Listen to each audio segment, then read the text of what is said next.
கிறிஸ்துவில் பிரியமானவர்களே, நம்முடைய இரட்சகர் இயேசுவின் நாமத்தில் உங்களை அன்போடு கூட வாழ்த்துகின்றேன். ஆண்டவர் உங்களோடு கூட இருக்கிறார். உங்கள் ஜெபங்களுக்கெல்லாம் பதில் தருகிறார். பல வேளைகளில் நீங்கள் நீதிமன்றத்திற்கு செல்லும் பொழுது அது ஒரு அவமானம் போல உணர்ந்து ஒவ்வொரு நாளும் சொல்லுவீர்கள். ஐயோ, நடையாய் நடக்கிறேனே, ஐயோ வருஷக்கணக்காய் சொல்லுகிறேனே, மாதக்கணக்காய் நடக்கிறேனே, ஒவ்வொரு வழக்கறிஞராய் பார்க்கிறேனே, ஒவ்வொரு வக்கீலையாய் நான் சந்திக்கிறேனே, எனக்கு எங்குமே நீதி கிடைக்கவில்லை என்று நீங்கள் நினைக்கிறீர்கள். நம்முடைய ஆண்டவர் நீதியுள்ள நியாயாதிபதி, உங்களுக்கு நியாயம் செய்கிறவர்.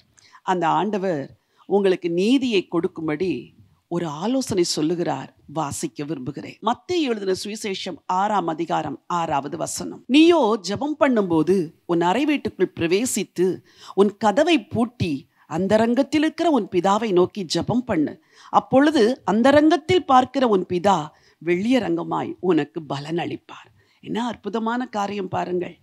நீ வெளியரங்கமாய் நீதிமன்றத்திற்கு செல்லுகிறாய், வெளியரங்கமாய் அதிகாரிகளிடத்தில் சென்று நியாயம் கேட்கிறாய், குடும்பத்தாரிடத்தில் கையேந்தி நின்று எனக்கு நியாயம் செய்யுங்கள் என்று சொல்லுகிறாய். எங்கும் நீதி கிடைக்கவில்லை. இனிமேல் நீ செய்ய வேண்டிய ஒரு காரியம், நீ அந்தரங்கத்தில் அறை வீட்டுக்குள் இருக்கிற உன் பிதாவை நோக்கி ஜெபம் பண்ணு. எனக்கு அன்பானவர்களே, உங்கள் ஆண்டவர் யார் தெரியுமா? வானத்துக்கும் பூமிக்கும் ஆண்டவர், சிங்காசனத்தில் வீற்றிருக்கிறவர், பெரியவர், உன்னதமானவர், மகிமையானவர்.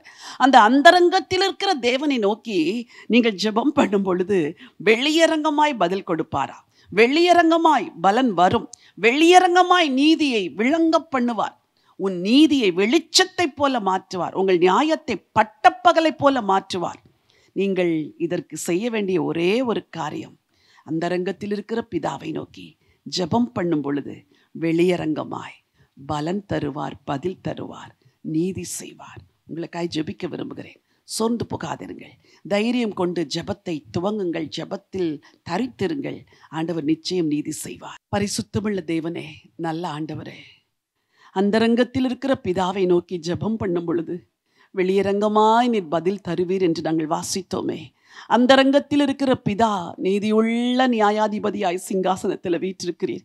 உங்கள் பிள்ளைங்க யாரெல்லாம் தங்கள் நியாயத்தை உம்மிடத்தில் ஒவ்வொரு நாளும் கொண்டு வந்து தேவனே எனக்கு நியாயம் செய்யும் என்று கேட்கிறார்களோ, அவர்கள் எல்லா நியாயங்களையும் நீர் வாங்கி அவர்களுக்கு பலனளிக்கிற தேவனாக இருக்கிறதற்காய் ஸ்தோத்திரம்பா. ஒவ்வொரு நாளும் அந்தரங்கத்தில் இருக்கிற உம்மை நோக்கி ஜெபிக்க உம்முடைய பிள்ளைகளுக்கு உதவி செய்யுங்க. நீதி அந்தரங்கமாய் அல்ல வெளியரங்கமாய் வெளிப்பட போவதற்காய் கோடான கோடி ஸ்தோத்திரம். இந்த நம்பிக்கையோடு உம்முடைய பிள்ளைகள் இந்த நாளை துவங்க உதவி செய்யுங்கப்பா.